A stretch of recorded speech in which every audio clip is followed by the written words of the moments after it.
Hi everyone, it's Dr. Jackie here and I'm joined by Dr. Amelia Stevens, one of our other GPs, and today we're going to talk about perimenopause. So Amelia, what is perimenopause? What are the symptoms we could expect?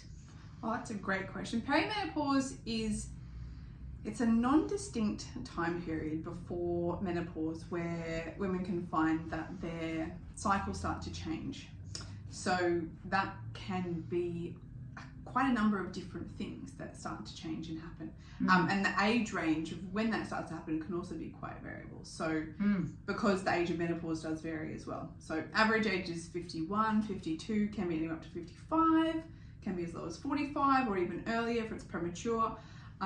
So there's a wide age range, so that's one thing. Yep. And then symptoms can be anything from irregular periods, so leading up to menopause you tend to ovulate less. So you could say that ovaries are wearing out, or they're just not doing what they're just working towards not doing ovulation and periods anymore, basically. So basically you get less periods, so you get the irregular cycles.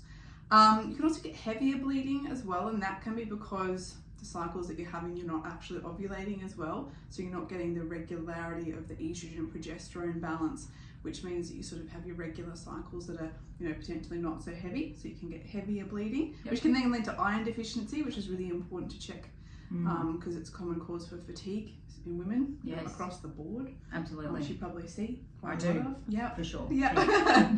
And I guess mood changes is the other one. So that's a common one during menopause when hormones become quite low. Estrogen and progesterone and testosterone as well can lead to mood changes. So it might be anxiety or increased vulnerability to stress, those sorts of things. I think that's a bit of a summary of the most common things that I see. Yeah, sure. So in that situation, if someone was in their mid to late 40s and they were experiencing some of those symptoms, would you do any tests, any bloods or anything to confirm that, or what would be your approach then? Look, I tend to. The recommendations for that vary. So some doctors don't do any tests, some do. And look, I think the argument for it is that the levels can vary so much, not only day to day but month to month, and I don't disagree with that. But it can sometimes be helpful to have a look at a snapshot in time, go, okay, well, what day of the cycle were these bloods taken, what symptoms were being experienced, and can we correlate that to what's happening hormonally? So I don't think that testing's irrelevant completely, but has to be sort of seen in context for sure. Yeah, absolutely. And so then if it's looking like someone is perimenopausal, what sort of things could they do to help their symptoms? Well, I mean, in general, I guess, like from a very basic foundational perspective, as we always look at is lifestyle, looking at stress reduction, so obviously reducing the triggers that might make these symptoms worse. Some people even find reducing caffeine and spicy foods makes things like hot flushes less. Even lower carbohydrate eating. I found a few patients say that their hot flushes got a lot better with that. I don't know if you've seen that as well, potentially. Yeah, a bit of both actually. Okay, it can go either way. Either way, yeah. So those are sort of like the sort of foundational lifestyle things.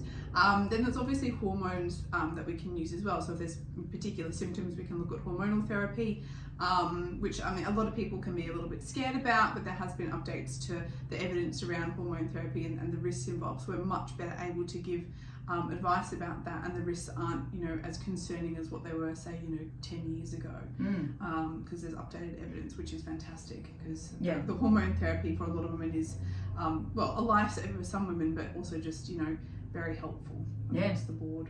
Absolutely. All right, anything else you think to say about perimenopause, Amelia? No, I think it's just very important for women to be very aware of their bodies, and if they're having any suggestions, it might be something that's a bit different, just to get help from someone who might be able to help them. So someone who's a doctor that specialises in women's health, because it's good to get things looked at in a very comprehensive way.